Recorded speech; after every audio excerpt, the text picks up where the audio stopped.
Hello and welcome to Pens, Paint and Whiskers. I have my paintbrushes ready.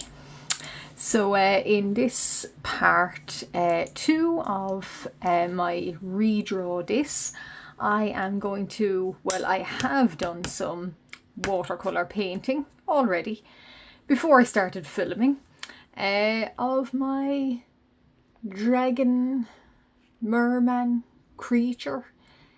As you can see, I have sketched him in and he looks very good already. And I did a little light wash, which I might do another video of how I do such a thing, but he's already got a slight blue wash on him. For this paint through, I am using my Windsor Newton Copman paintbrushes and one from Create. Yeah, so these are quite soft.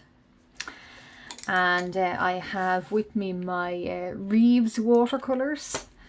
So what I'm going to do is, I was thinking, as I had already started him, I sketched him and right after I did a light wash. So what I did was wet all this paper and like I'm doing now, just very lightly added some colour. This is my very dark, well, mid dark navy watercolour. The thing to remember with watercolour is they can be a little bit deceptive in that when they dry, they're always going to dry a lighter colour than what they look like in the pan. So that can be a little bit frustrating, because if you want a very dark colour, you're going to have to go over it in several layers. But with watercolour, that's just the nature of the beast. They do demand a lot of layers, and that takes some getting used to. It certainly did for me when I first started out with watercolours. I couldn't believe how many layers I had to put down when I painted. I rarely paint in black, but rookie error, I suppose, is thinking that black is going to show up like black. It did not. It sort of showed up like a charcoal grey, and I had to keep going over it. As well, what I find, if you want texture, or, well, personal preference too, of course, but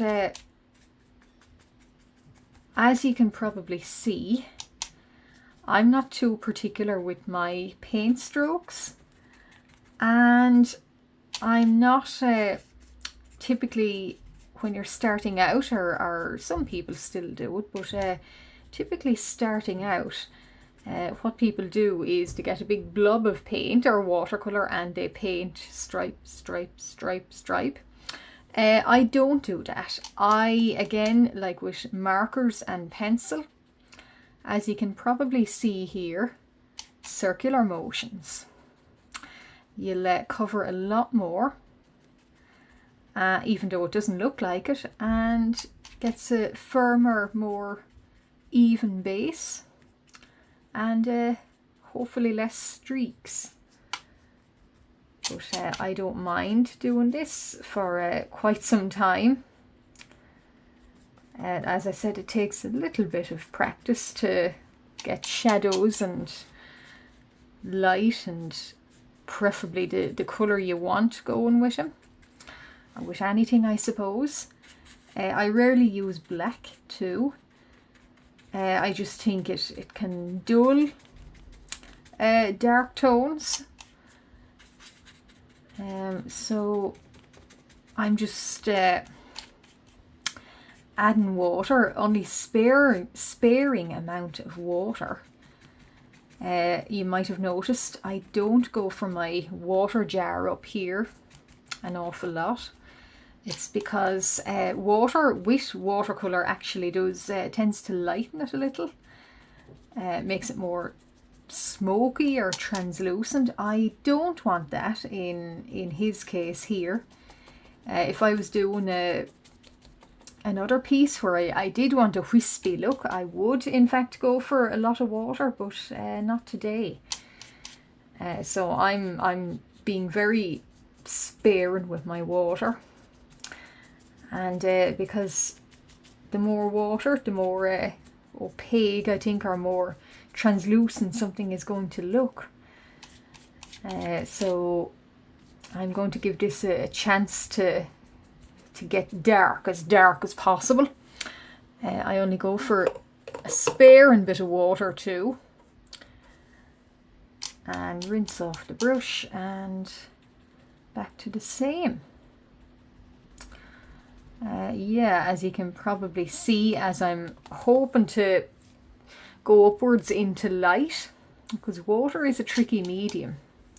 And I won't claim I'm an expert at painting water, but what I've found is my personal preference for making water, or convincing water, somewhat convincing water, is pick your shade and your light and your shadows, and nearest the surface obviously are going to have a lot more light,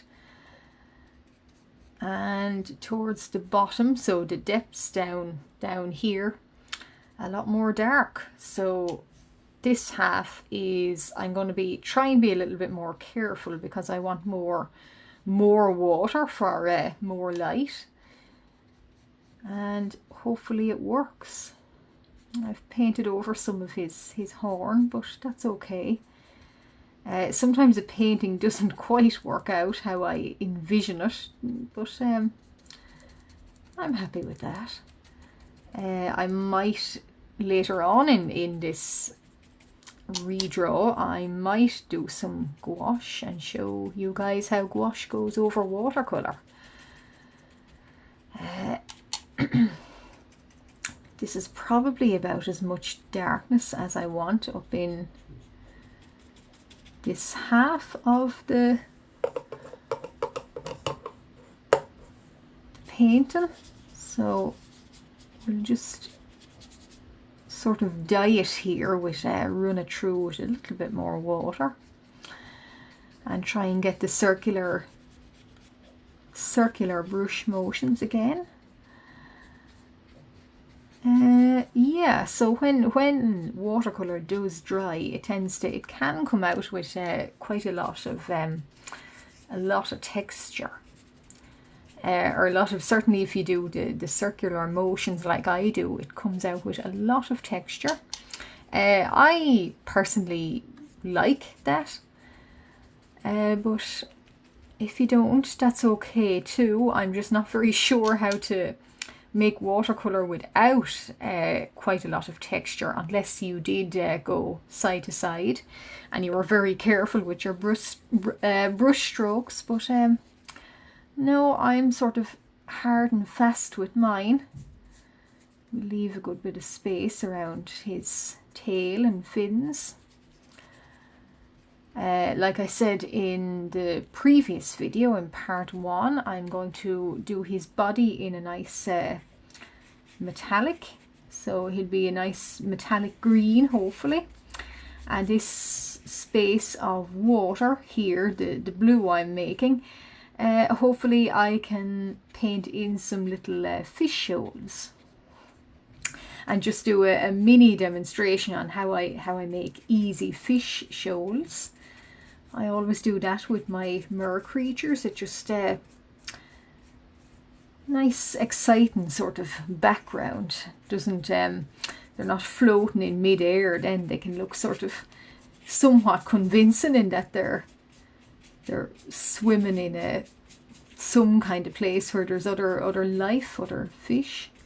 Now you might notice here I'm dragging some of this pigment, so these paints, they're not particularly pigmented or heavily pigmented, but I'm dragging some of this dark up here, and I'll do the same around here, so mixing it with the light. Oh, my neighbours are doing work. I hope you can't hear that. Oh dear. No. But now, so that's gone down quite well. And between layers, I would let this dry. So he's going to dry, and then I'm going to do another layer of probably the same motion of dark here, washing up into light here. So I might do this about 3 or 4 times, or maybe twice, we'll see. And then afterwards I will do his body in mint green. And thank you very much for following along and listening, and hopefully you are painting and watching too. Bye.